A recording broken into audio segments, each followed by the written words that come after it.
Carl Jung said, "There is no coming to consciousness without pain." We're here today at the 180 Elevate Summit to talk about how do we elevate our consciousness. How do we use pain to clean our mind up of those things that are hidden in there, perhaps causing the pain? That's what I want to talk about. And I look at it like there are really three things we have to do. The first thing we need to do is look inward at that pain. Like, acknowledge that it's there. So many times the instinct is to pretend it's not there. Oh, no, I'm fine, I'm good. Right? Kind of sweep it under the rug. Or we might want to blame someone else or blame a circumstance or blame ourselves even. But none of that is really looking inward at the pain. I call that saying ouch. Right? You know, it's like if you stub your toe on a table or something, you go, ouch! Well, you might use some other words, but I like to use the PG version of ouch. It's an interjection. Ouch is an interjection. It's just a word or a sound or some noise that we make to express emotion. And with this, we're expressing the emotion of pain. We don't want to do it. It's like we don't even want to look at the fact we have pain as though somehow that makes us less or makes us too vulnerable or makes us a list of 1,000 reasons that people tell me of why don't you just want to say ouch. Ouch is for us. Saying ouch is saying I care enough about myself to acknowledge that I'm hurting. Now, what's the next step? The next step is to, in the same way that if you had your best friend or your child or your puppy dog who hurt themselves, right?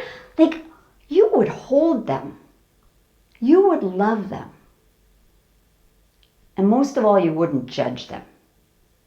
And there's all sorts of different processes that you can do. I use one that has you, without judgment, creating a space for yourself to just be with that pain. It takes 15 to 90 seconds only for the pain to work its way through your body. And if you can just focus on giving yourself the love, the compassion, the space with no judgment to let it work its way out, it'll be gone. Now, if you start thinking the thoughts that were triggering the pain in the first place, it's going to start the clock over again. But sit with it. Let it be. Let it exist. Give it love. Give it compassion. Let it be there. So that's the second step. The third is this idea of going into the darkness and making it conscious. There's another quote by Carl Jung, which goes like this: "One does not become enlightened by imagining figures of light, but by making the darkness conscious." The latter procedure, however, is disagreeable and therefore not popular. Do you see it? Do you see that it can be so easy to say, oh, I'm just going to look at light and love and wonderfulness, and not look at what's under it, not look at the pain. And that's why it's hard to hold yourself or even someone else with love while they're in pain. But that's the path through. And darkness isn't necessarily something bad. When I'm using the word darkness, and I'm assuming that's how Carl Jung used it, it's not that it's evil. It's just that it's dark, right? There's no light there. And how do you shine a light on it? And what I have found is that kind of within our mind, those conditions to be hurt, those conditions to feel the pain that we can feel in relationships are already there. And they were there long before the relationship or before that incident even started. What is it? And that's where we need to take a deep breath and dive into that darkness, to dive into what I call the mess. And within that, I'm using M.E.S. because it's easy to remember. Within that darkness are meanings. Meanings that we haven't looked at. Meanings that we think might be the only one. Rather than looking at all the possible meanings you could have to say, why your husband forgot your birthday. Right? There could be so many meanings. And are we choosing the ones that cause connection? Or are we choosing the ones that cause disconnection and hurt? That's a choice. And then we can look at the E in M.E.S., the expectations. What do we expect to happen? And expectations are all around us. You can't not have expectations. I'm not one of those people that would say, hey, your life will be so much better if you don't have any expectations. Because you can't. Like, you wouldn't even put your money into a bank if you didn't expect that you'd get the money out. But it's where we get that pain, that hurt, that is a cue to look inward and see, what expectation did we have that's just not true? Did we expect that our friends were going to invite us to a party because we invited them to a party? Because that's what's happened every other time. And all of a sudden when that doesn't happen, we're like, ouch! Don't they like me anymore?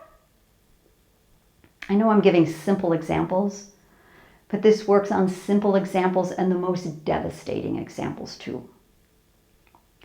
So examine those expectations. Because when something happens that doesn't match your expectation, it's your opportunity to make your mind, to make the things that are possible in your mind match reality. Otherwise, you're living in a fantasy. The third one is for stories. What are the stories that you're using as you go through life? And most importantly, what's the character you play? Do you play the victim? Do you play the villain? And really the villain is kind of like a hero, which we're going to talk about next, except the villain is out to get revenge. Then you have the hero who is going to transform. Victims don't change. They just get victimized. Villains actually transform. Something happens, and they transform into somebody that wants to get revenge, that wants to get payback, that wants somebody else to hurt the way they hurt. Heroes feel or see pain, and they transform. And isn't that what we're all doing? And that's what we can do with pain. We can be the hero of our own story and transform. And then the last one is the guide. And that's what all these amazing speakers here at this summit, that 180 Elevate is putting together for us, our guides. The guides are there to show us the way because they've been there themselves. So that's the third one. M.E.S. The last S is strategy. Strategy is what's the predisposition we have to control? Where are we trying to go? And who is our friend and who is our enemy? And too many times we turn our partners, our friends, our family into the enemy. And the way you can tell who is the enemy is who is it you're trying to control? Who is it you're trying to change? And if you look at those four things really deeply, in that darkness of your mind, the transformation that's possible is amazing. Who looks outside dreams? Who looks inside awakes? Take this opportunity today with all these amazing guides and use that to look inward and awaken.